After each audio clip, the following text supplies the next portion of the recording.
بسم اللہ الرحمن الرحیم الحمد للہ وحدہ والصلاة والسلام علی من لا نبی بعدہ۔ پچھلی مرتبہ ہم نے راشد کی جو نظم شروع کی تھی وہ ایک تو راشد کی 4-5 بہترین نظموں میں مانی جاتی ہے،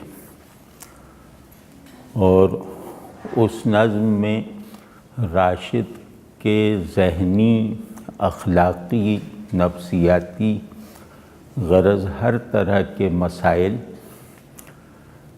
گویا مرتکز ہو گئے ہیں، یعنی کہ راشد کو ان کے خیالات اور احساسات میں کلیت کے ساتھ سمجھنے کی اگر کوشش کی جائے تو اس میں یہ نظم اپنی جگہ تقریباً پوری معاونت کر دیتی ہے۔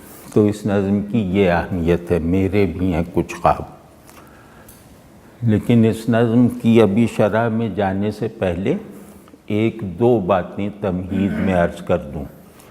اس میں سے ایک بات تو پچھلی نشست میں اشارتاً بیان ہو گئی تھی، وہ یہ کہ یہ نظم نئے آدمی اور پرانی دنیا کے ٹکراؤ سے پیدا ہوئی ہے۔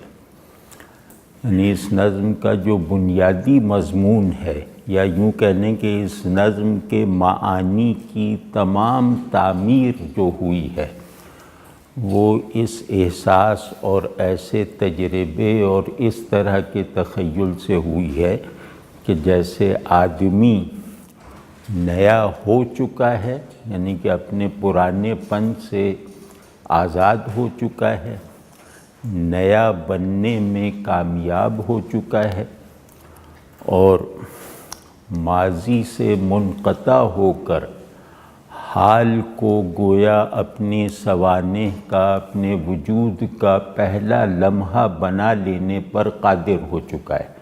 یہ وہ آدمی ہے جس کے لیے، جس کا اپنے ماضی سے، وہ ماضی چاہے مذہبی ہو، چاہے نظریاتی ہو، چاہے جمالیاتی اور تہذیبی ہو، اس ماضی سے ڈسکنیکٹ مکمل ہو چکا ہے۔ انقطاع اس آدمی کے اندر مکمل ہو چکا ہے، لیکن کیونکہ ماضی کے یا انسانیت کے کچھ مظاہر جو ہیں وہ نفس سے باہر ہوتے ہیں، یعنی باہر کی دنیا بھی انسان کو ڈیفائن کرنے میں ایک فائنل کردار ادا کرتی ہے، تو اس نئے آدمی کا مسئلہ یہ ہے کہ باہر کی دنیا اس کے نئے پن کو یا تو قبول نہیں کر رہی یا اس سے ہم آہنگ نہیں ہو پا رہی،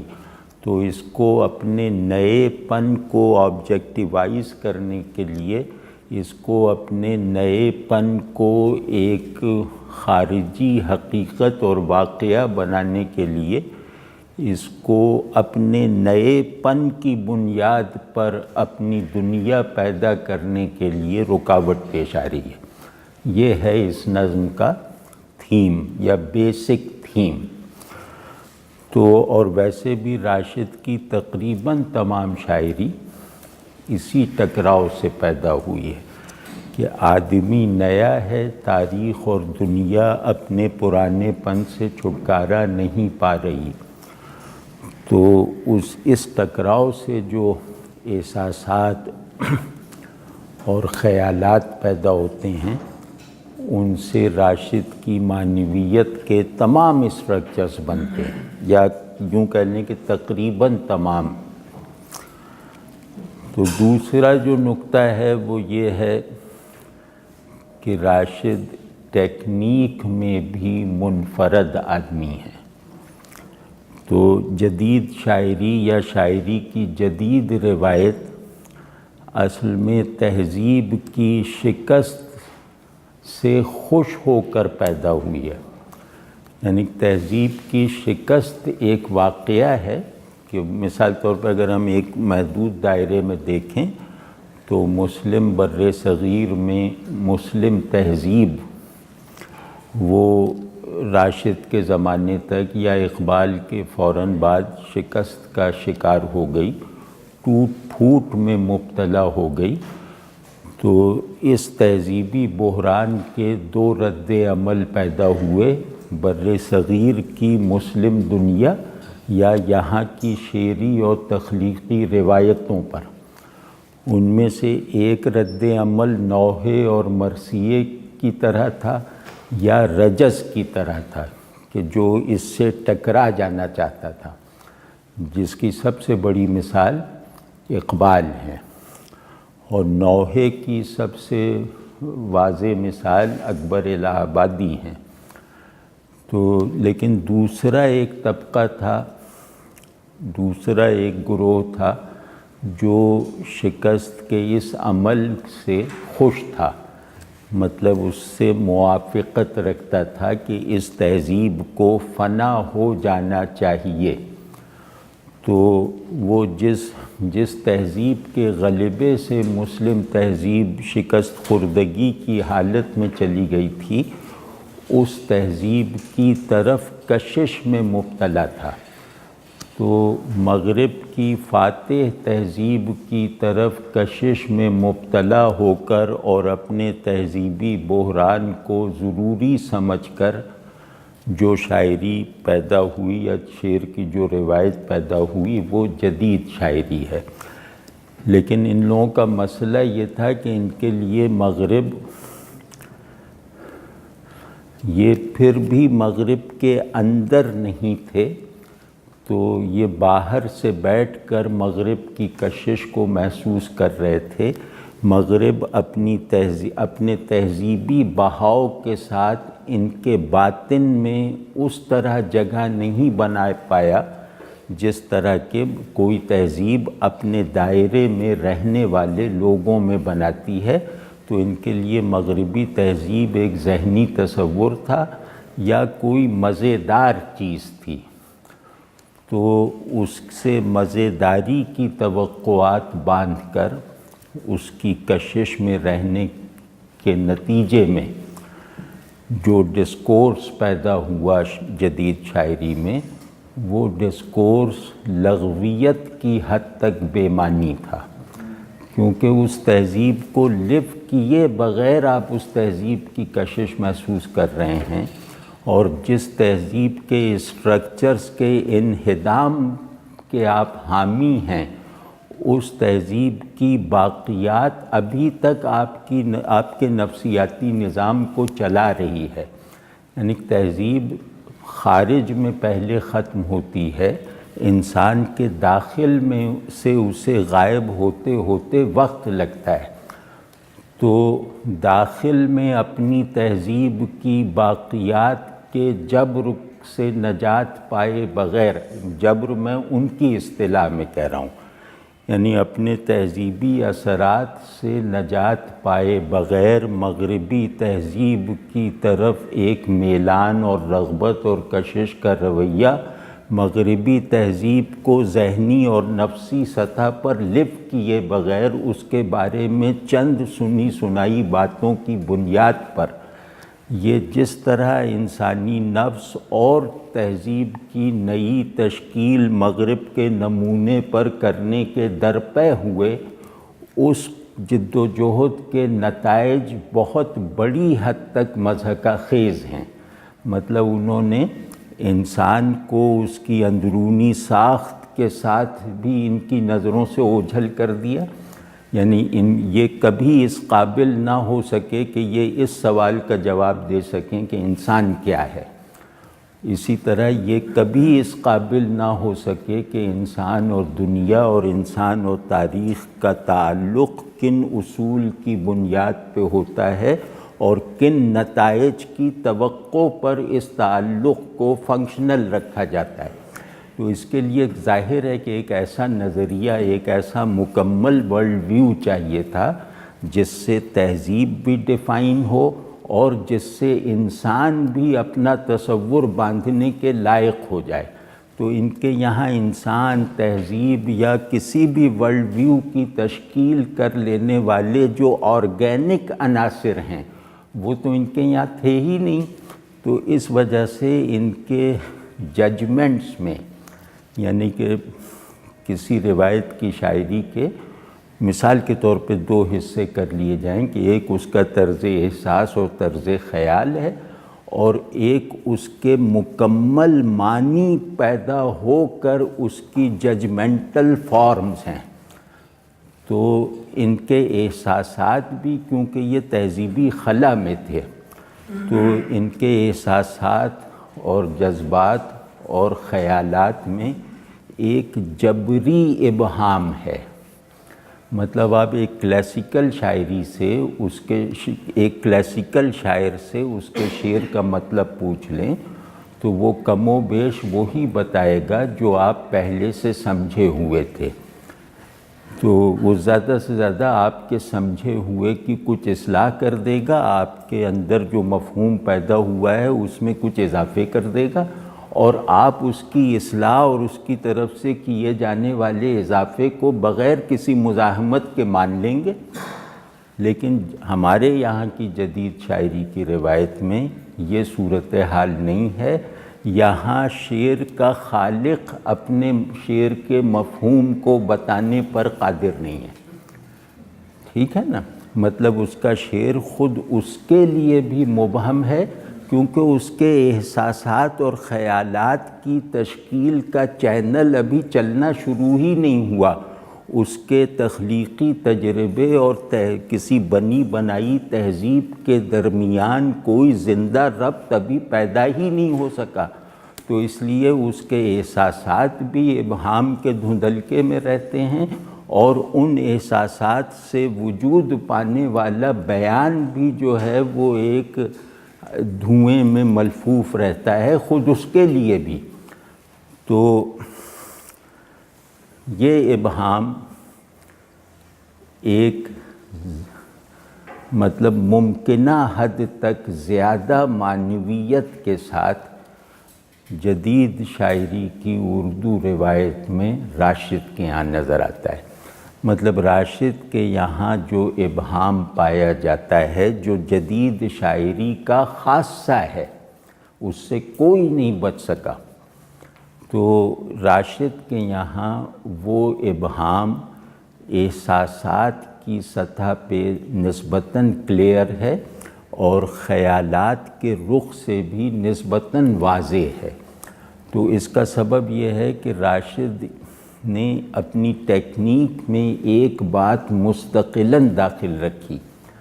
مطلب یہ بات میں تو جنرل بات کر رہا ہوں، راشد ہر تعریف میں بہت اہم اور ایک پہلو سے بڑے شاعر ہیں، لیکن یہ میں کسی روایت میں وہ بڑے شاعر ہیں نا، تو اس روایت کو سمجھنا چاہیے، تو اس لیے وہ یہ باتیں جو ابھی عرض کی ہیں وہ اس غرض سے تھیں۔ راشد کے یہاں مسئلہ یہ ہے کہ وہ مٹتی ہوئی تہذیب کے مشاہدے سے ایک المناکی کی فضا کو بھی اپنے اندر جذب کرتے ہیں۔ وہ اس تہذیب کو برقرار نہیں دیکھنا چاہتے، لیکن ایک تخلیقی اور تخیلی اور بہت گہری نظر سے جب اس تہذیب کو، جس سے ان کا اور ان کے آباء و اجداد کا تعلق رہا ہے، اس تہذیب کے مٹتے ہوئے آثار کو جب دیکھتے ہیں تو اس مشاہدے کے نتیجے میں جو ایک ٹریجک ویو پیدا ہو سکتی ہے اس کو محسوس بھی کرتے ہیں اور اسے اظہار بھی دے دیتے ہیں۔ تو اس اعتبار سے راشد جدید شاعروں میں زیادہ کلیئر ہیڈڈ شاعر ہیں۔ تو ان کے یہاں روایت اور جدیدیت کی کشاکش اپنی بہترین ذہنی اور احساساتی سطحوں پر موجود ہے، اور یہ جدیدیت کے نمائندے ہیں، لیکن روایت کے مٹتے ہوئے منظر میں جو ایک گلومینس ہے اسے بھی محسوس کرتے ہیں۔ تو یہ ان میں ایک زیادہ وسعت ہے دیگر اپنے معاصر جدید شعراء کے مقابلے میں، کیونکہ شاعر جو ہے، یا اس کو یوں کہیں کہ تخلیقی شعور جو ہے، وہ چیزوں پر اخلاقی پہلو سے یا نظریاتی اصول پر ججمنٹل نہیں ہوتا، تو یہ تخلیقی شعور کی اس خاصیت کو معطل نہیں کرتے بہت سے دیگر نظریاتی جدید شاعروں کی طرح، بلکہ یہ روایت کے زوال میں جو ایک المناکی گندھی ہوئی ہے، مشاہدے کو مکمل کر لینے کے لیے یہ اس المناکی کی بھی منظر کشی کر دیتے ہیں اور اس المناکی کے احساس کو بھی قبول کرتے ہیں، اس آدمی کی طرح جو عمارت کو گرانا چاہتا ہے، لیکن جب عمارت گرنے لگتی ہے تو وہ عمارت کے گرنے کے اندر جو ایک غمگینی اور اداسی کی فضا چھائی ہوئی ہوتی ہے، اس فضا کو بھی اپریشیٹ کرتا ہے، محسوس کرتا ہے۔ ٹھیک ہے نا؟ تو اگلی بات یہ ہے جو مطلب سب کو سمجھنی چاہیے پہلے سے، راشد کی کتاب کھولنے سے پہلے یہ باتیں سمجھ لینی چاہیے، وہ یہ ہے کہ راشد زبان کے استعمال میں بھی بہت منفرد ہیں۔ مطلب ان کے یہاں زبان کا جو اسلوب اور استعمال ہے یہ بالکل مختلف ہے ان سے پہلے کی روایت کے مقابلے میں بھی اور ان کی ہم عصر روایت کے سامنے بھی۔ یہ لفظوں کو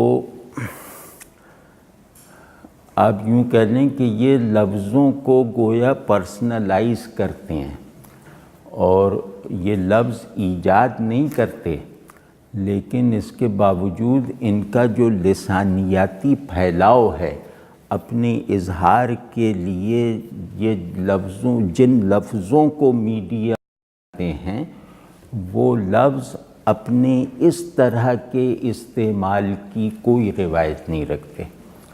تو اس وجہ سے ان کے یہاں ایک اصطلاح ہوتی ہے جو شاعری پڑھنے والے جانتے ہوں گے، گروٹیسک۔ تو گروٹیسک کہتے ہیں کھردرے پن کو، یہ لفظوں کو مانجھ کے پالش کر کے، مثال طور پہ فیض کی طرح استعمال نہیں کرتے۔ ان کے یہاں فیض والا لیریسزم نہیں ہے۔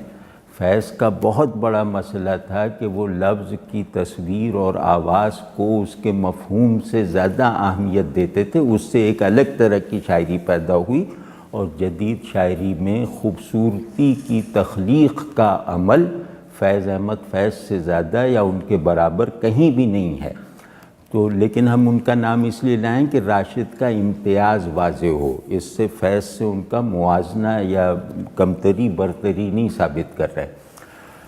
تو راشد کا مسئلہ بیوٹیفیکیشن نہیں ہے، راشد لفظوں کو خاصی کروڈ سطح پر بھی استعمال کرنے سے تکلف نہیں کرتے۔ وہ لفظ کو اپنے احساس کے کھردرے پن کے لیے اگر استعمال کریں گے تو لفظ کو استعمال کرنے کی جو اسلوب ہوگا وہ بھی گروٹیسک جیسا ہوگا، یعنی لفظ پڑھنے والے کو بھی کھردرا لگے۔ تو آپ سمجھ رہے ہیں نا کہ راشد کا مسئلہ ہے پیچیدگی کا ابلاغ، راشد کا مسئلہ خوبصورتی کی ترسیل نہیں ہے، یہ ان کا مسئلہ ہی نہیں، یہ فیض کا مسئلہ ہے۔ اور فیض نے دو چیزوں کو جمع کیا، نظریے اور جمال کو۔ ان جیسا کوئی آدمی اقبال کے بعد نہیں ہے جس نے اپنے نظریے زندگی کا ایسا جمالیاتی بیان کیا ہو، اقبال کے بعد، بلکہ اقبال کے بہت بعد۔ اقبال کا جب نام آئے تو ان لوگوں کا نام مجبوراً لینا پڑتا ہے، ورنہ اقبال کا نام تو غالب اور میر کے ساتھ آتا ہے نا۔ تو لیکن ویسے ہی ایک تاریخی تناظر بنانے کے لیے تو راشد جو ہیں وہ نظریے کے بھی خلاف ہیں۔ راشد آپ سمجھیں کہ اردو کے ماڈرن پوئٹ کیا ہیں، بلکہ اردو کے پہلے پوسٹ ماڈرن پوئٹ ہیں، پوسٹ ماڈرنٹی کے جنم سے پہلے۔ مطلب راشد ان لوگوں میں سے ہیں جن کے تخیل اور جن کے طرز احساس نے پوسٹ ماڈرنٹی کی دریافت کا اور اظہار کا اور ادراک کا راستہ کھولا اس کی تخلیق سے پہلے۔ تو راشد ہر طرح کے میٹا نیریٹو، ہر طرح کے بائنڈنگ ڈسکورس، ہر طرح کے نظریے ان سب کے خلاف ہیں، کیونکہ ان کا خیال یہ ہے کہ انسان کی آزادی میں یہ ایک زنجیر کی طرح ہیں نظریات وغیرہ، حتیٰ کہ تہذیب بھی۔ تو وہ تہذیب کے بھی منکر ہیں، نظریے کے بھی خلاف ہیں، اور کسی بھی ابدی نوعیت رکھنے والے تصور کو بھی پسند نہیں کرتے۔ ٹھیک ہے نا، یہ راشد کا مسئلہ ہے۔ تو راشد جو ہے وہ دنیا اور انسان کے تعلق میں پائی جانے والی اس پیچیدگی پر اپنی نگاہ فوکس رکھتے ہیں جس پیچیدگی کو کوئی نظریہ اور کوئی تہذیب اپنا موضوع نہیں بناتی۔ تو یہ گویا نفس اور تاریخ کے جو ورجن پورشنز ہیں ان کی طرف زیادہ توجہ رکھتے ہیں۔ تو اس لیے کیونکہ نیا ادراک اپنے مناسب حال اظہار کو نہیں پا سکتا جب تک کہ وہ لفظوں کو خود سے بنانے اور خود سے استعمال کرنے کی روایت نہ ڈالے۔ ٹھیک ہے نا، تو راشد ہمارے یہاں غالباً واحد جدید شاعر ہیں کہ جن کا ادراک بھی نیا ہے اور اس ادراک سے مناسبت رکھنے والا اظہار بھی نیا ہی ہے۔ وہ ان دونوں کو بیلنس کرنے میں پوری طرح کامیاب ہیں۔ اس وجہ سے فیض احمد فیض وغیرہ سے جیسے اپنے ذوق کی پرورش کرنے والے قاری راشد کو اپریشیٹ نہیں کر پاتے۔ خود فیض بھی راشد کو اپریشیٹ نہیں کرتے تھے، تو اور اسی طرح راشد ان کو نہیں کرتے تھے۔ تو آپ سمجھ گئے نا، ایک ہوتا ہے بیوٹیفیکیشن، ایک ہوتی ہے کامپلیکس ریئلائزیشن۔ تو بیوٹیفیکیشن کے آدمی فیض ہیں، کامپلیکس ریئلائزیشن کے آدمی یا کامپلیکس ایکسپیرینس کے آدمی راشد ہیں۔ تو آپ سمجھ گئے نا کہ راشد کا مسئلہ آپ کو کوئی کانشس اسٹیٹ فراہم کرنا نہیں ہے، راشد کا مسئلہ آپ کو چند نئے وجودی تجربات سے گزارنا ہے جن پر ذہن پوری طرح حاکم نہیں ہو پایا، جنہیں ذہن پوری طرح سمجھ نہیں پایا، جن کو احساسات پوری طرح فی الحال محسوس نہیں کر پا رہے۔ آپ سمجھ رہے، راشد کا موضوع یہ ہے کہ ذہن ابھی اسے پوری طرح گرفت میں نہیں لے پایا کیونکہ وہ ذہن کی ساخت کے خلاف ہیں۔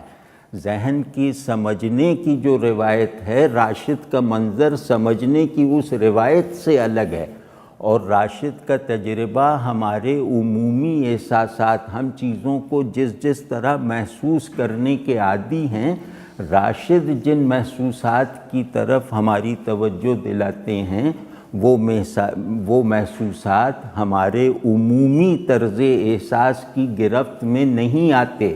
تو اس وجہ سے راشد کو ایک انتہائی منفرد مقام اس پہلو سے بھی حاصل ہے کہ ان کے یہاں احساسات کی تشکیل کا عمل بھی نیا ہے اور خیالات کی تعمیر کے مراحل بھی نئے ہیں۔ یہ بہت بڑی بات ہے جو راشد کو نصیب ہے، اور راشد کے علاوہ جدید شاعری کی روایت میں اہمیت رکھنے والے کسی بھی شاعر کے حصے میں نہیں آئی۔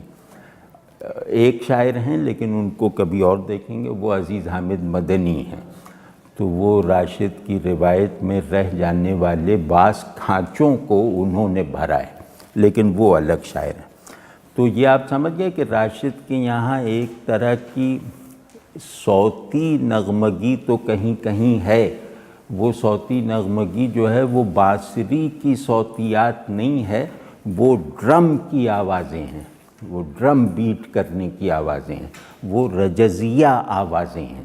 ٹھیک ہے نا، اور کیونکہ بڑی آوازوں میں گروٹسک کے پہلو کو شامل کرنا ہی پڑتا ہے۔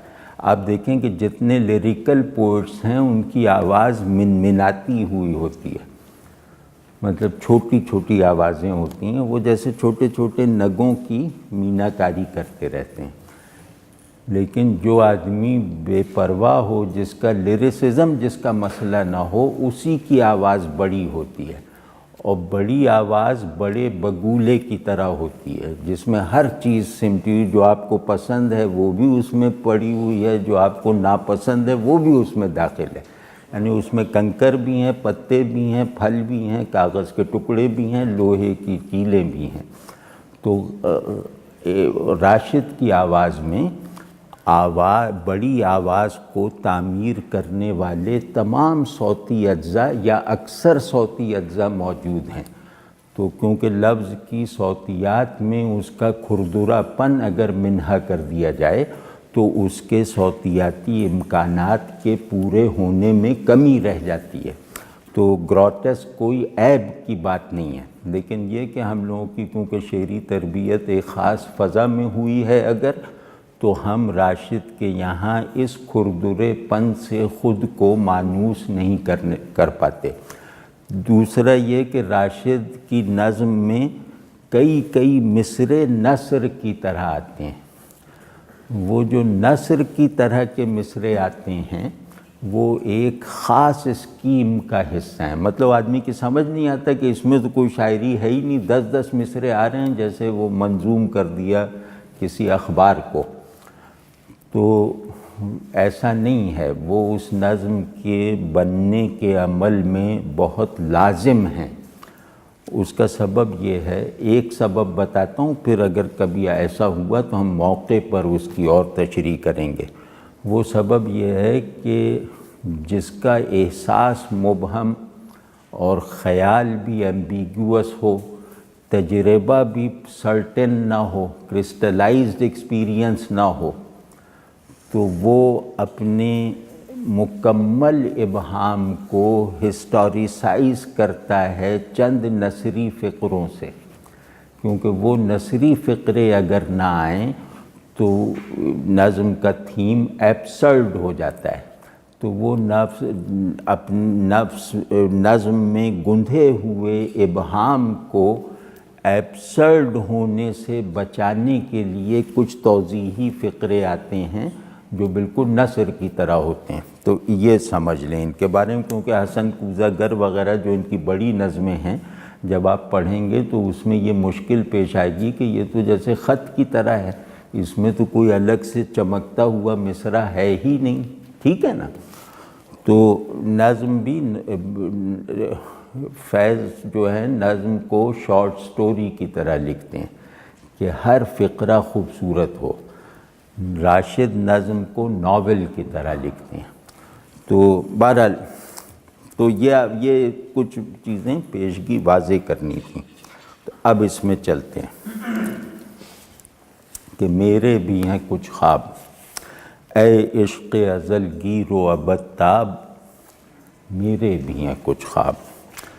تو عشق جو ہے وہ پیشن ہے جو وجود کو شعور پر غالب کر دیتا ہے، جو ذوق زندگی کو فہم حیات پر غالب کر دیتا ہے، ٹھیک ہے نا، جو قلب کو ذہن پر حاکم بنا دیتا ہے، ٹھیک ہے۔ تو یہ پچھلی مرتبہ میں نے عرض کر دیا، وہ دہرانے کا فائدہ نہیں کہ راشد کا سب سے بڑا کامپلیکس اقبال ہیں، ان کی سب سے بڑی تمنا ہے اقبال سے بڑا شاعر بننا۔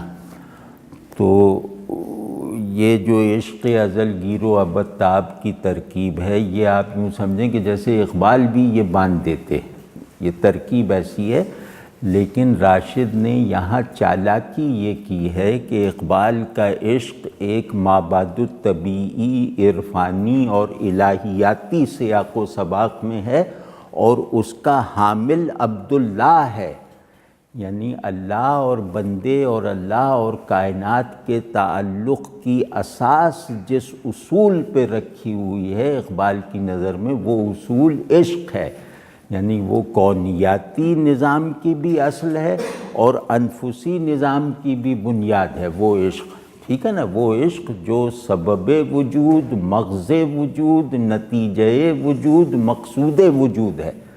تو اب اس عشق، کیونکہ عشق کا لفظ آتے ہی اقبال کی مہر لگی ہوئی نظر آ جاتی ہے۔ بڑے شاعروں کی یہ حیثیت ہوتی ہے کہ کچھ الفاظ اور اصطلاحات ایسی ہوتی ہیں جو ان کی پیٹنٹ بن جاتی ہیں، اس کے کاپی رائٹ ان کے نام پہ چلے جاتے ہیں، چاہے وہ کہیں بھی استعمال ہوں، وہ لفظ اس آدمی کو یاد دلاتے ہیں جس نے اس لفظ کو یہ معنوی درجہ دیا ہے۔ تو عشق کا لفظ جب ہمارے یہاں آئے گا تو اقبال کا یاد آنا یقینی ہے۔ تو عشق کے لفظ کو اقبال سے نظریں چرا کر اب ڈیفائن کرنا ناممکن ہے، ٹھیک ہے نا۔ اس طرح ہر بڑے شاعر کے یہاں کچھ الفاظ ہوتے ہیں، صرف اقبال نہیں۔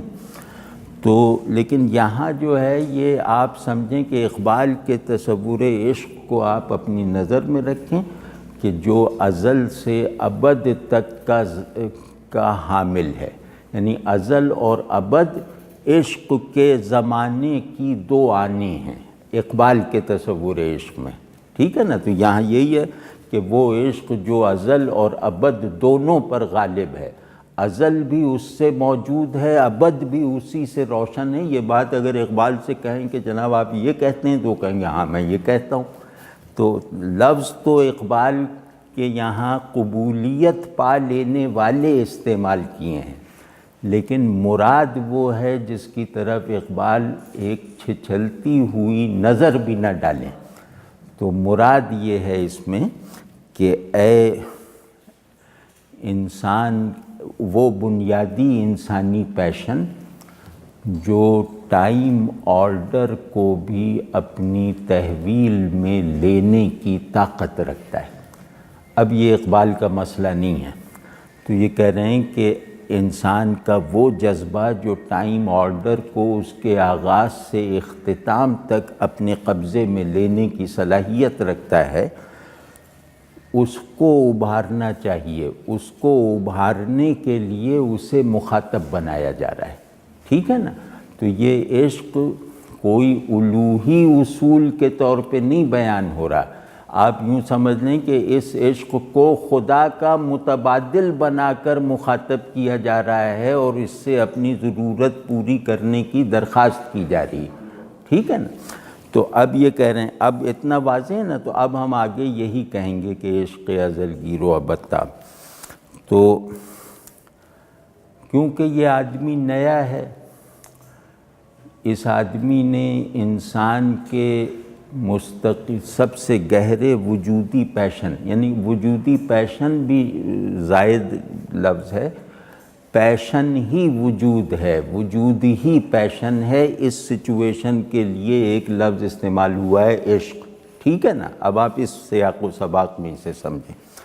تو کہہ رہے ہیں کہ آدمی یہ جو جذبہ وجود ہے یہ ابھر آئے تو نیا آدمی دنیا کو بھی نیا بنا سکتا ہے۔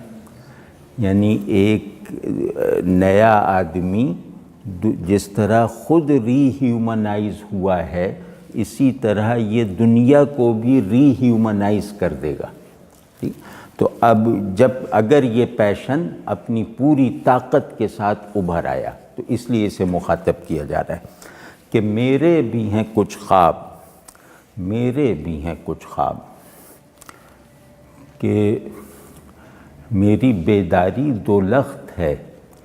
میری بیداری بہت زیادہ سگنیفیکنٹ اس لیے نہیں ہے کہ میں ایک آنکھ سے خود کو دیکھتا ہوں اور دوسری آنکھ سے دنیا کو دیکھتا ہوں، تو دونوں کا نتیجہ دید ایک نہیں ہے۔ دونوں کے دیکھنے کے نتیجے کو ایک سمیٹرک تصویر میں نہیں بدلا جا سکتا، سمجھے۔ تو خواب کہتے ہیں کہ بیداری ناکافی ہو جائے تو اس کی شکایت کا اظہار خواب میں ہوتا ہے، ٹھیک ہے نا۔ تو میری بیداری ناکافی ہو گئی، میری بیداری ناکافی ہے، میرے بھی ہیں کچھ خواب، میں بھی کچھ چاہتا ہوں۔ اور یہاں 2 مرتبہ دہرایا ہے نا، میرے بھی ہیں کچھ خواب، میرے بھی ہیں کچھ خواب۔ تو پہلا مرتبہ یہ ہے کہ تو نے جس طرح پچھلوں کے خواب پورے کیے تھے تو میرے خواب بھی پورے کر دے، اور دوسری مرتبہ تاکید یہ ہے کہ میرے خواب اس طرح کے نہیں ہیں جس طرح کے خوابوں کی تعبیر دینے کی تجھے عادت ہے، یہ مختلف خواب ہیں، سمجھیں نا؟ تو اب کہتے ہیں میرے بھی ہیں کچھ خواب اس دور سے، اس دور کے سوکھے ہوئے دریاؤں سے، پھیلے ہوئے صحراؤں سے اور شہروں کے ویرانوں سے، دیوانہ گروں سے میں حزین اور اداس۔ تو اس میں تھوڑی سی گڑبڑ ہوگی، پہلا مصرعہ سمجھ کے یہ آتا ہے، پہلا مصرعہ جیسے پہلی نظر میں یوں معلوم ہوتا ہے کہ یہ خواب ان چیزوں سے وابستہ ہیں، لیکن بس میرے بھی ہیں کچھ خواب پہ ایک ٹکڑا مکمل ہو گیا۔ اب دوسری بات یہ کہہ رہے ہیں، اپنے خوابوں کی وضاحت کرنے کے لیے یہ کہہ رہے ہیں کہ میں اس پورے کازمک ماحول سے مایوس اور افسردہ ہوں، یعنی کہ تو نے میرے باطن کو تو میرے لیے لائق تسکین بنا دیا، لیکن میری جس دنیا میں میں رہتا ہوں، جس زمانے کا میں باسی ہوں، یہ زمانہ مجھے مطمئن نہیں کر پاتا، یہ زمانہ مجھے اداس اور مایوس رکھتا ہے۔ تو اس زمانے کے اجزاء یہ ہیں کہ اس دور سے، اس دور کے سوکھے ہوئے دریاؤں سے، یہ بہت سگنیفیکنٹ ہے، سوکھے ہوئے دریا۔ سوکھے ہوئے دریا کا مطلب ہے کانٹینٹ لیس فارم، کہ یہ دور جو ہے یہ ایک کانٹینٹ لیس فارم ہے، بے معنی لفظ ہے۔ تو یہ دور لایعنیت اور معدومیت کا دور ہے۔ یہ جس زمانے کو میں دیکھ رہا ہوں، جو دنیا مجھے ملی ہوئی ہے، یہ جن صورتوں کا مجموعہ ہے، ان صورتوں کا کانٹینٹ، مطلب ان صورتوں کے جیسے پیالے کے اندر کا پانی، یہ لایعنیت اور معدومیت ہے، یعنی ایبسرڈیٹی ہے اور نتھنگنیس ہے۔ تو یہ دنیا ایبسرڈیٹی اور نتھنگنیس کے گارے سے بنی ہوئی صورتوں کا انبار ہے۔ تو یہ سوکھے ہوئے دریا، پھیلے ہوئے صحرا اور شہروں کے ویرانے، یعنی شہروں کے ویرانے، یہ عجیب سا فریز ہے نا، کہ دیکھنے میں آباد، جھانکنے میں ویران۔ تو صورت دیکھنے میں ہے، دیکھنے میں صورت کہتے کسے ہیں؟ جو دیکھنے میں موجود ہو، جھانکنے میں معدوم ہو۔ باہر سے دیکھ لو تو موجود ہے، اندر جھانک لو تو معدوم ہے، ٹھیک ہے نا؟ تو صورت کہتے ہیں عدم کے ایکسپریشن کو۔ اگر میننگ لیس فارم ہے نا، تو اس کا مطلب ہے کہ یہ عدم کا ایکسپریشن ہے، نتھنگنیس کا ایکسپریشن ہے۔ خیر وہ تو فلسفہ ہو جائے گا۔ تو شہروں کے ویرانوں سے، کہ فارم سیلف کنٹراڈکٹری ہے اس سطح پر، شہروں کا ویرانہ کہنا سیلف کنٹراڈکٹری ہے نا، تو یہ کنٹراڈکشن ہے وجود اور عدم کا کنٹراڈکشن، کہ شہر دیکھنے میں موجود، بوجھنے میں ویرانہ ہے۔ تو دیوانہ گروں سے میں حزین اور اداس، ویرانہ گروں سے میں حزین اور اداس، کہ شہروں کے ویرانوں سے، ویرانہ گروں سے میں حزین اور اداس، کہ اس دنیا کی تعمیر میں کام آنے والی تمام طاقتوں سے میں غمگین ہوں، میں اداس ہوں، میں مایوس ہوں۔ اب سمجھیں یہ ایک نیہلسٹک رویہ ہے۔ نیہلزم کوئی صاحب سمجھتے ہیں، ہے نا؟ سب نہیں، آپ لوگ تو سب سمجھتے ہی ہیں۔ تو وہ یہ ایک نیہلسٹک رویہ ہے جو راشد کا ایک خاص الخاص رویہ ہے۔ تو کہنے یہ پوری دنیا اور اس دنیا کو تشکیل دینے والے تمام اجزاء سے میں مایوس ہوں، کیونکہ یہ میرے اندر پیدا ہونے والے نئے معانی اور احوال کو کورسپونڈ نہیں کرتی۔ ٹھیک ہے، آپ سمجھیں کہ یہ کتنا بڑا المیہ ہے کہ سبجیکٹ آبجیکٹ کورسپونڈنس ختم ہو جائے۔ آپ سمجھیں کہ ذہن کا شے سے تعلق ٹوٹ جائے، یہ کتنا بڑا المیہ ہے۔ تو مطلب ذہن شے کی شرط پوری نہ کر پائے، شے ذہن کے معیار پہ کامل نہ ہو پائے، تو یہ تو ایک کیاس ہے نا پورا۔ تو راشد اس کیاس کے پر نظم لکھ رہے ہیں، وہ کیاس جو ذہن کو بھی ڈی کنسٹرکٹ کر رہا ہے اور احساسات کو بھی ڈسٹرکٹ کر رہا ہے۔ تو اے عشق ازل دیوانہ گروں سے میں حزین اور اداس، اے عشق ازل گیر و ابتاب میرے بھی ہیں کچھ خواب۔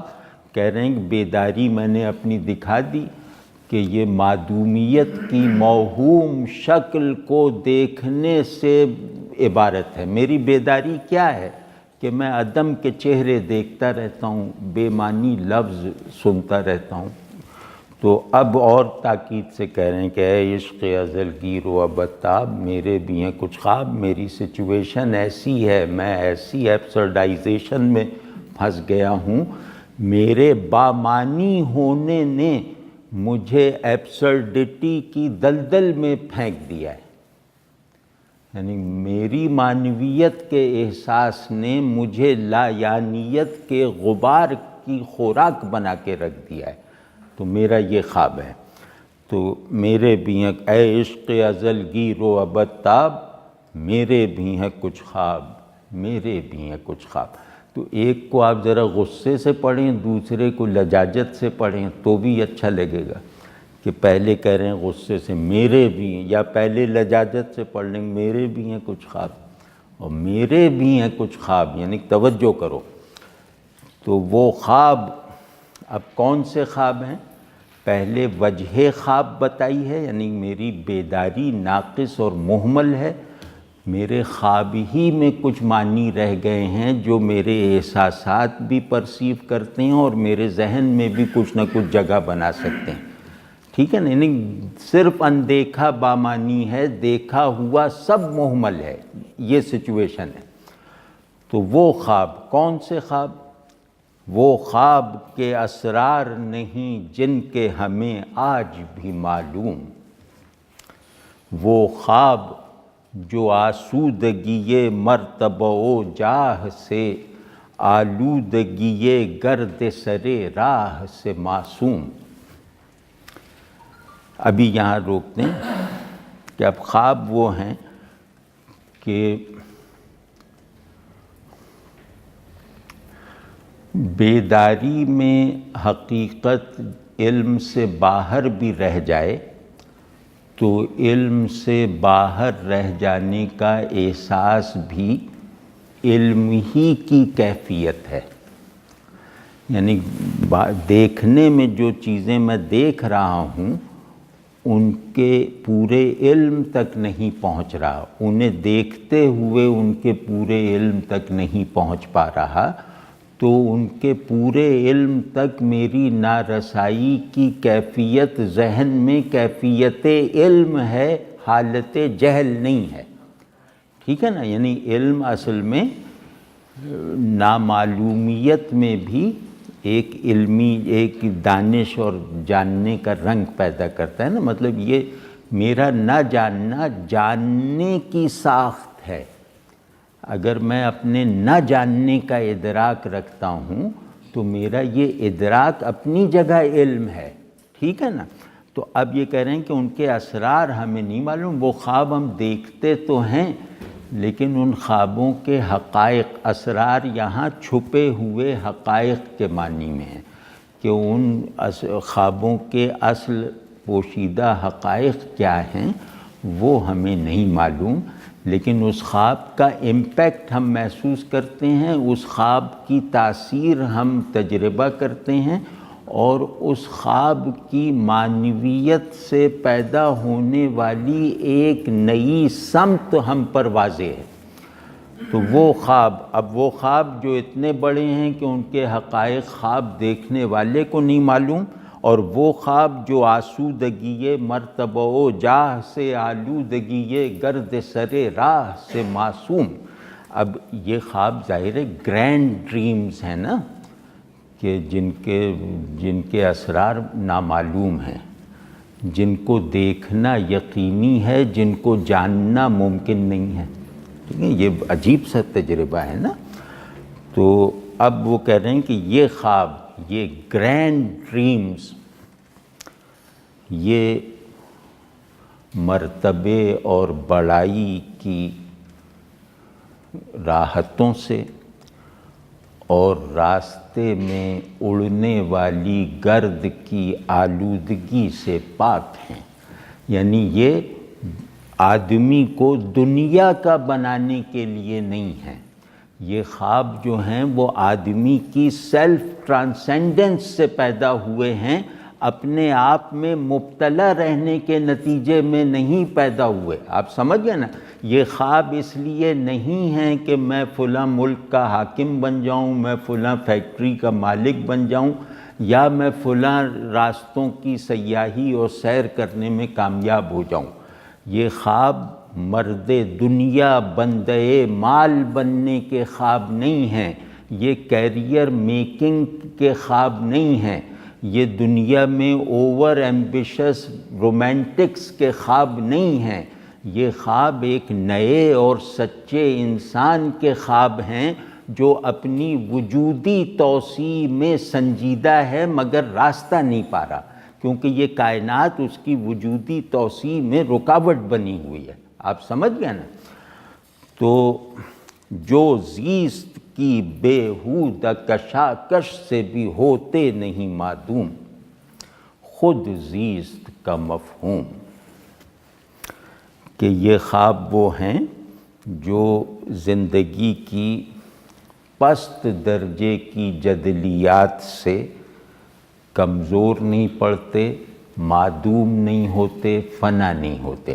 یعنی زندگی اپنی پست سطح طاقتوں کی یلغار سے ان خوابوں کو فنا نہیں کر سکتی.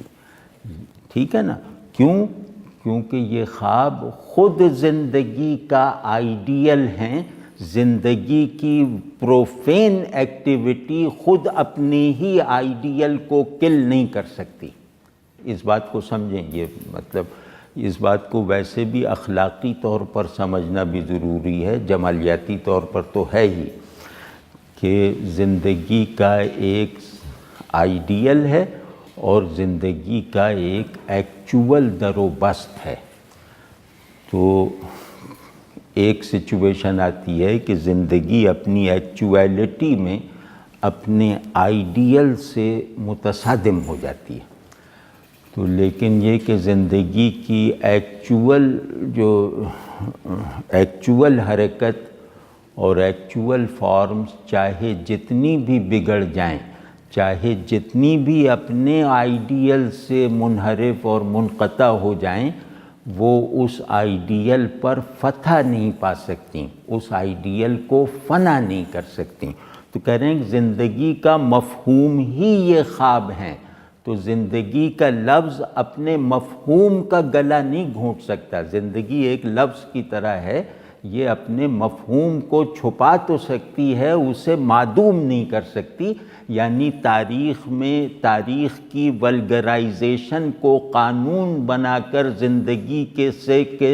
زندگی کو چلانے والا ہر نظام وہ زندگی کے چہرے کو بگاڑ سکتا ہے، زندگی کے معنی کو نہیں بدل سکتا. یہ خواب زندگی کے معنی ہیں، زندگی کا آئیڈیل ہیں. ٹھیک ہے نا؟ تو اب ایک بند اور پڑھ لیتے ہیں، اگلا بند آگے پڑھیں گے کیونکہ وہ پہاڑ پہ چڑھنے میں تھکن زیادہ ہوتی ہے نا، تو وہ تھوڑا تھوڑا کر کے چڑھنا چاہیے. جو سمجھدار آدمی ہے نا وہ پڑاؤ کر کر کے پہاڑ پہ چڑھتے ہیں. تو اگلا بند پڑھ لیتے ہیں. یہ تھوڑا سادہ بند ہے، اس کے بعد ہم انشاءاللہ اگلی نشست میں اس کو کوشش کریں گے کہ مکمل ہو جائے، ورنہ جتنی بھی نشستیں لگ جائیں۔ تو اے عشق ازل گیر و ابد تاب، اے کاہن دانشور و عالی گوہر و پیر۔ اب عشق ازل گیر و ابد تاب کے اوصاف بتا رہے ہیں، مطلب پہلے اپنا بتایا، اپنے خواب کا بتایا، اب اس کو بتا رہے ہیں کہ تو کیا ہے، یعنی میں تجھے کیا سمجھتا ہوں۔ اے کاہن دانشور و عالی گوہر و پیر، تو نے ہی بتائی ہمیں ہر خواب کی تعبیر، تو نے ہی سجھائی غم دلگیر کی تسخیر، ٹوٹی تیرے ہاتھوں ہی سے ہر خوف کی زنجیر۔ اے عشق ازل گیر و ابد تاب، میرے بھی ہیں کچھ خواب، میرے بھی ہیں کچھ خواب۔ تو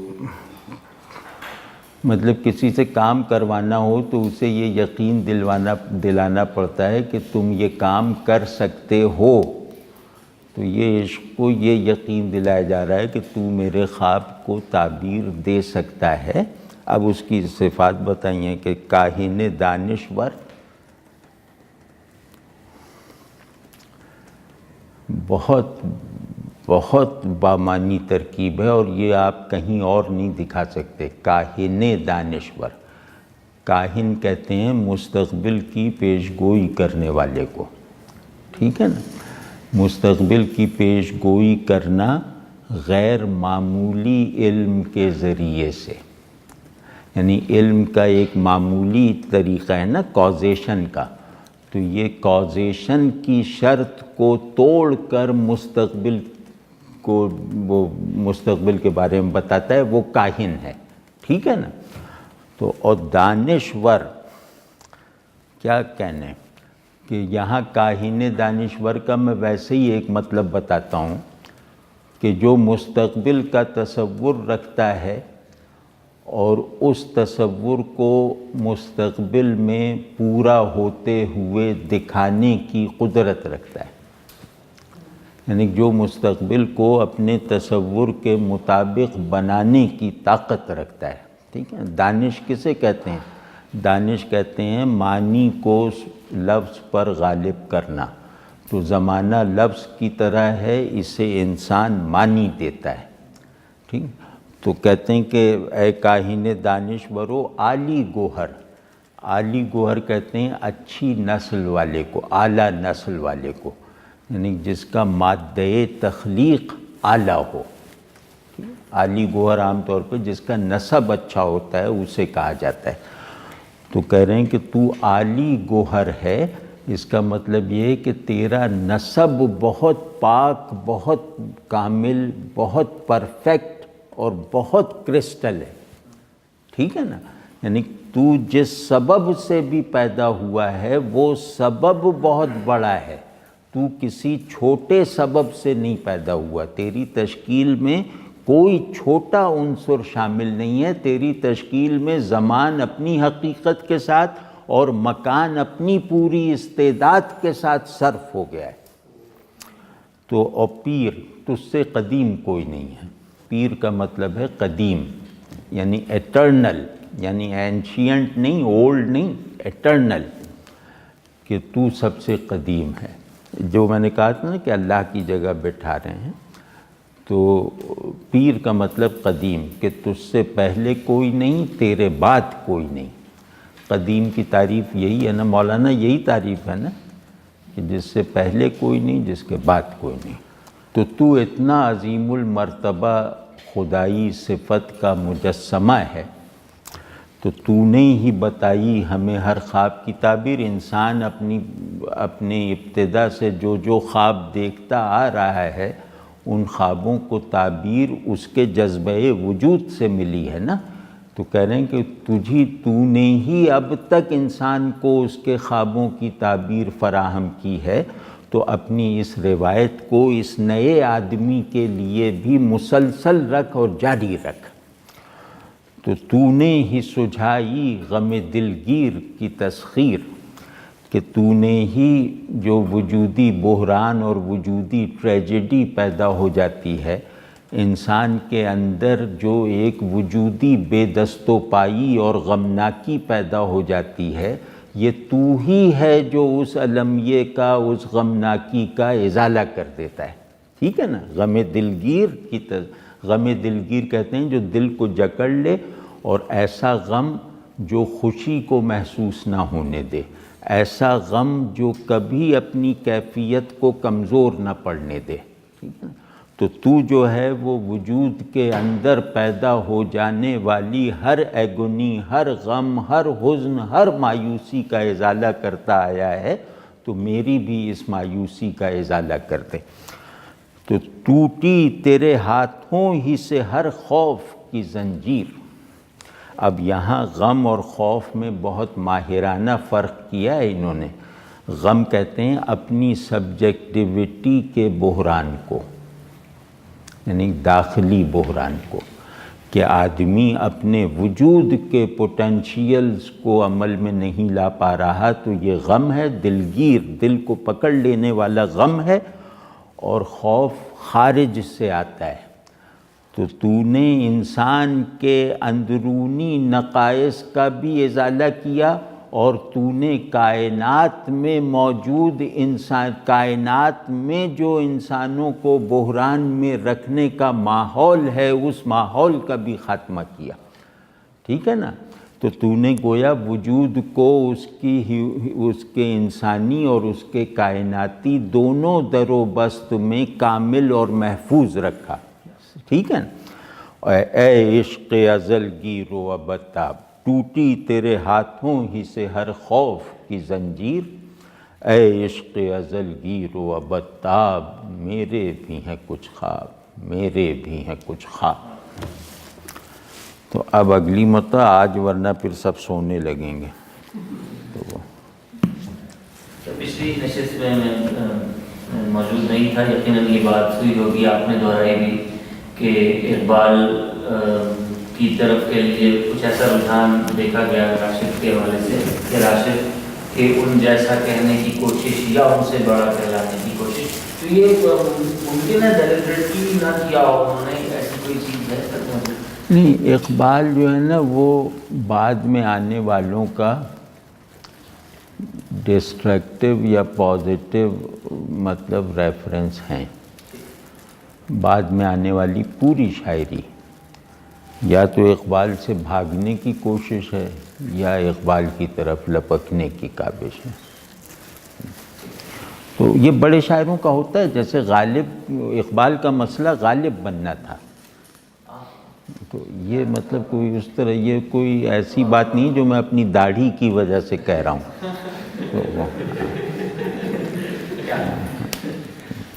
کیونکہ اب اقبال کے سلسلے میں لوگ بہت بددیانتی کرتے ہیں، ان سے نظریاتی اختلاف رکھنے والے ان کی شاعری میں بڑائی کے جو یقینی عناصر ہیں اس کو اپریشیٹ کرنے سے بھی منحرف ہو جاتے ہیں، اور بہت جہالت کا مظاہرہ کیا گیا ہے اقبال کے بارے میں۔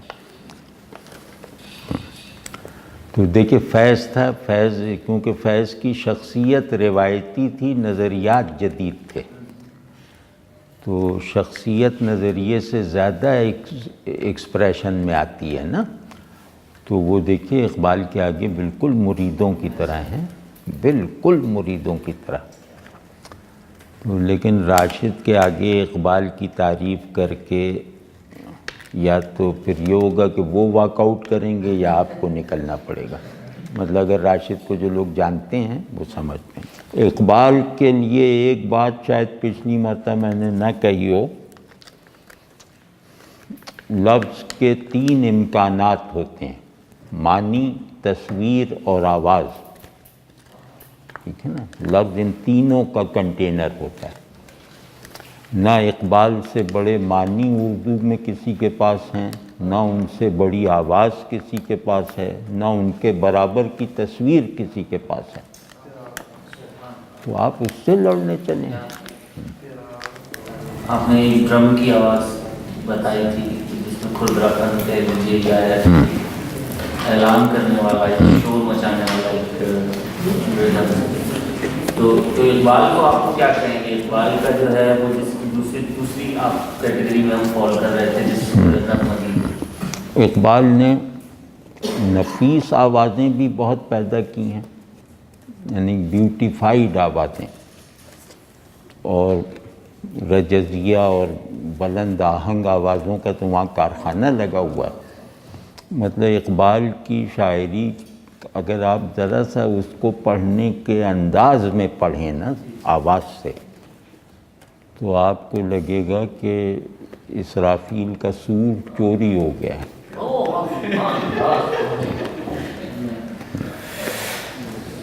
اتنی بڑی آواز اردو میں کسی کی نہیں ہے. یہ دو آدمی ایسے ہیں جن کو پڑھتے ہوئے مجھے تو یہی احساس ہوتا ہے کہ سورہ اسرافیل پھونکا جا رہا ہے. ایک نیٹشے، ایک اقبال. تو ہم لوگ جو جیسے یہ ہے نا کہ کچھ مخلوقات ایسی ہیں جو اونچی آواز سن ہی نہیں پاتی. مطلب جتنا سائز چھوٹا ہوتا جاتا ہے نا، وہ بڑی آواز سننے کی قابلیت کم ہوتی جاتی ہے. جیسے چیونٹی دھماکہ نہیں سن سکتی، تو ہم لوگ چیونٹیوں کی سطح پہ آ گئے ہیں، ہم بڑی آوازیں نہیں سن پاتے. اور جس کی آنکھوں میں موتیا اترا ہوا ہے وہ اقبال کا البم کھول پائے گا؟ سورج نکلنے کی تشبیہ دے رہے ہیں، یا نمایاں باب گردوں سے جبین جبرائیل. اتنی بڑی تشبیہ کہیں دکھا دیجئے.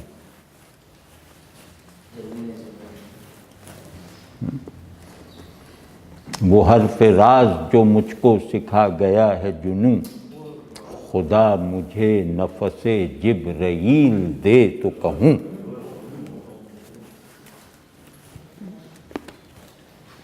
یہ نون غنہ کی آواز اقبال جیسی کہیں دکھائیے. نون غنہ کی آواز میں گہرائی ہوگی نا، اور دباضت و تہداری.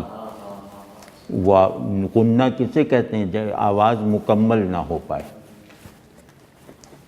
تو اقبال جیسا کون آدمی ہے؟ میں کھٹکتا ہوں دل یزداں میں کانٹے کی طرح، تو فقط اللہ ہو اللہ ہو اللہ ہو. آپ معلوم ہے کہ اس میں آوازوں کی روایت بدل دی ہے. ایسا کھٹکنا کہیں دکھا دیجئے، کھٹکنے کی تصویر آواز سے کھینچ دی. پھر جو آپ کی آوازوں کی سب سے مسلمہ طور پہ بڑی آواز ہے اس کو چھوٹا کر دیا. اللہ اللہ سے بڑی آواز تو ہمارے پاس کوئی نہیں ہے نا، اس کو چھوٹا کر دیا. تو پہاڑ کو رائی بنانا، رائی کو پہاڑ بنانا، یہ دکھا دیا. دو نیم ان کی ٹھوکر سے صحرا و دریا، پہاڑ ان کی ہیبت، کیا پہاڑ ان کی ہیبت سے رائی. تو یہ پوری تصویر آپ کو نظر نہیں آ جاتی اس آواز میں؟ یہ آواز اپنے معنی سے کی پوری کنٹینر ہے یا نہیں؟ تو وہ خیر دوسری بات. اقبال کو آپ لوگ پڑھیے. غالب کو مطلب یہ میں اتنی تعریف کر رہا ہوں، لیکن اس پہ بھی کہہ رہا ہوں میر اقبال سے بڑے شاعر ہیں، تو ان کی بڑائی کی بنیادیں الگ ہیں. لیکن یہ کہ ہر بڑا شاعر کسی ایک معاملے میں سب سے بڑا ہوتا ہے. ہر بڑا شاعر، آپ دنیا بھر کے بڑے شاعروں کو دیکھ جائیے، ان میں ایک دو باتیں ایسی ہوتی ہیں جو دیگر بڑے شاعروں میں نہیں ہوتی یا کم ہوتی ہیں. تو اس لیے ہر بڑے شاعر کے مضبوط پوائنٹس آپ کو معلوم ہونے چاہیے، تبھی آپ کا ذوق بنے گا، تبھی آپ کا فہم بنے گا. اور پھر چیزوں کو بالکل یس اور نو کے جو اٹل پولز ہیں ان میں نہیں رکھنا چاہیے. ایک گرے ایریا ہے، وہ انسان کی آزادی کا ایریا ہے، وہ لامحدودیت کا ایریا ہے. ورنہ تو آپ دیکھیں نا کہ میں ایک جگہ میں نے کہا فلسفے والوں سے کہ آج فلسفے کا کوئی بھی لیکچرر جس نے نقل کر کے امتحان پاس نہ کیا ہو، جس کے پاس جعلی ڈگری نہ ہو، اس نے فلسفہ پڑھ کے پاس کیا ہو ایم اے، تو وہ کوئی بھی لیکچرر افلاطون کے فلسفے کو الف سے یہ تک منطقی طور پہ رد کرنے کی قدرت رکھتا ہے، کوئی بھی کہیں بھی۔ تو کیا وہ لیکچرر افلاطون کے برابر کا دماغ ہے؟ یعنی رد کرنے والا رد ہونے والے کے مقابلے میں چیونٹی سے بھی کمتر ہے، یعنی ہمالہ اور چیونٹی کا تقابل ممکن ہے، افلاطون اور افلاطون کو رد کرنے والے کا تقابل ممکن نہیں ہے۔ افلاطون رد ہوا ہے، برگد کا پیڑ جیسے دیمکیں کھا جاتی ہیں، دیمکوں کے ہاتھ سے رد ہوا ہے۔ تو جن دیمکوں نے برگد کا پیڑ چاٹ لیا ہو، وہ برگد کے پیڑ سے بڑی ہو گئی ہیں۔ کبھی ان چکروں میں نہ پڑیں۔ ہم نے بلندیوں کو رد کیا ہے، بلندیوں تک نہ پہنچ سکنے کا انتقام لینے کے لیے۔ راشد کن معنوں میں ہم کہیں گے کہ جس طرح ہر شاعر کسی ایک جگہ بڑا شاعر ہوتا ہے، تو راشد نے احساسات میں ابہام کو پیدا کر کے دکھا دیا، یہ بڑی بات ہے۔ احساسات تو کرسٹل کلیئر ہوتے ہیں نا، کہ یہ ہے، اب یہ چوٹ لگی ہے، ٹھنڈی ہوا ٹھنڈی لگ رہی ہے، گرم ہوا گرم لگ رہی ہے، اس میں تو کوئی اشکال اور ابہام نہیں ہے نا۔ اس شخص نے اس طرح کے احساسات میں پیچیدگی اور ابہام پیدا کر دیا، بڑی بات ہے۔ پھر جینوینلی جدید آدمی جو ہے نا، وہ ہماری شاعری میں راشد ہے، جینوینلی جدید، جو قدیم کی تہذیبی تاثیر سے غیر متاثر نہیں ہے، وہ جدید آدمی۔